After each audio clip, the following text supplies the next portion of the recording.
want to start by making the filling, and you want to have some spinach. So here we have some fresh spinach. You want about 1 3/4 pounds of spinach wilted down, and then you want to get all of the water out so it's nice and dry. That's important because you don't want the dough to be soggy. So squeeze out all of the water until it's good and dry. And then you need the ricotta cheese. Now, this is not like ricotta cheese that you get at home. This is Italian ricotta, and you can see how fluffy and fresh it is. So you want to drain off any excess water that's on it. This is ricotta. The word means recooked. All right, so in goes about a pound, 15 ounces of ricotta cheese. And then you want to break that up. So go ahead, Pat. Why don't you break that up with a spoon, just so we can get all of the lumps out. And after you do that, you can put in the spinach while I talk about the next thing. Now, this is a slightly sweetened tart because it has the addition of raisins.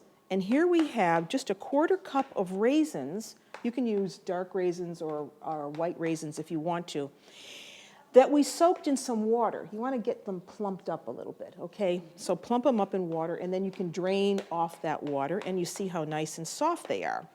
So we're going to use raisins with it, and then we're going to use this. How many of you know what this is? This is citron. Yes, this is citron. It's a member of the lemon family. And look at how beautiful it is. It's beautiful. You use this in panettone, right? Right. And some other Italian breads that we make. So we want some of this citron. Now, you can find this at home. I'm sure in the markets at home you can find this, can't you? Or you can buy it already, or yes, buy it already diced up. And I'm going to give you a little taste of it so that you can see what this tastes like, because it's candied. It's cooked in a sugar syrup. I'm going to cut that up just a little bit more with my knife so it isn't so big. All right, so Pat, you've got the ricotta. Now we want to put the spinach in. All the spinach goes in, fairly dry. Get it all in. Good. Okay, and now why don't you mix it with the wooden spoon, because that's easier. And you can do the filling ahead of time. If you want to make the tart, do the filling ahead of time, cover it, put it in the refrigerator, and then go ahead and make your pastry crust. And with that, we want a little bit of salt. 1/4 to 1/2 of a teaspoon of salt is good. And some sugar. 2 tablespoons of sugar goes in. This is making my job so much easier when they're cooking. And now we add the raisins. Is this starting to sound good to you? Delicious. And the citron. Now, you don't have to put the citron in if you don't like it. It looks pretty too, doesn't it? Yes. And then I like to give it a nice grating of nutmeg. So we put a little nutmeg in. Go ahead, keep turning, Pat. And that's all there is to this filling.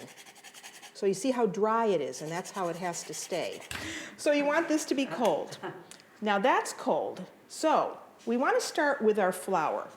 And since we are in Emilia-Romagna, since we're in Italy, of course, we're using products that you find here. And here is farina tipo 00. This is equivalent to using our unbleached all-purpose flour at home. And the nice thing is that you can find Italian flours at home too. So if you want to work with Italian flours, you can find them in catalogs or Italian stores. So we're working with the farina 00. And I'm going to lighten the pastry dough by using this, fecola di patate. This is potato starch. And you can find this at home. You can find potato starch, or if you're going to go out shopping this afternoon, you might want to get a couple of these and put it in your suitcase. So we have the potato starch, and so we need 1 1/4 cups of the flour, and I have it here. 1 1/4 cups of the flour. and 1/4 cup of the potato starch. So we mix that in. Get that all in because we need that. And then you want 1/4 cup of sugar, because I did tell you that this was a slightly sweetened pastry dough. And after you have your dry ingredients together, you want to put a little salt in there, a pinch of salt. I'm going to put it right here in the mixer.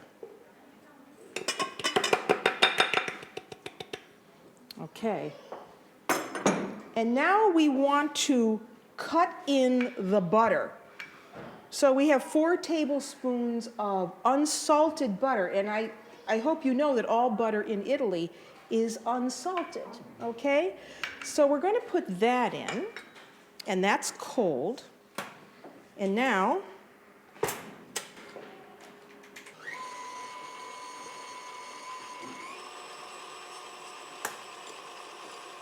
okay, now I'm going to add 1 egg, 1 large egg. Okay, now we need to add a little bit of cold water. So get some water where you have put some ice cubes in.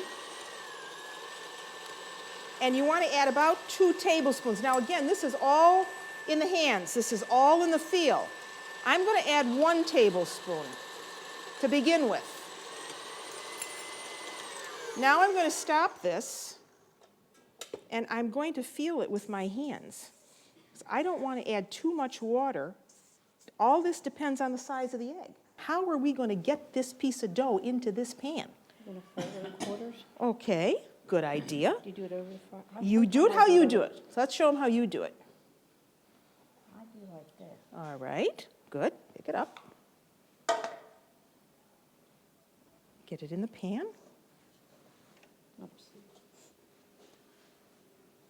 All right, so now we want to put that in, kind of anchor it in there, because this is going to be our bottom. Yeah, let's just leave it like, yeah.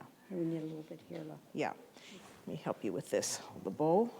Just get it all in there. Smells wonderful. Okay, now we need to put the top crust on. Pinch the edges in. And if there's a scissors over there, you can help me trim. Here. I'm going to have you make a few decorations. While he's doing that, I'm going to put a little vent right here to allow steam to escape while this is baking. And I'll brush this while he's finishing up his decoration. So you want to give this a nice egg wash. All right, so go ahead and put your decoration on however you would like to do it. Okay, now why don't you brush those with egg yolk, or the egg, beaten egg. And while he's doing that, the oven is on at 375 degrees, preheated, because we need to bake this for about 30 to 35 minutes.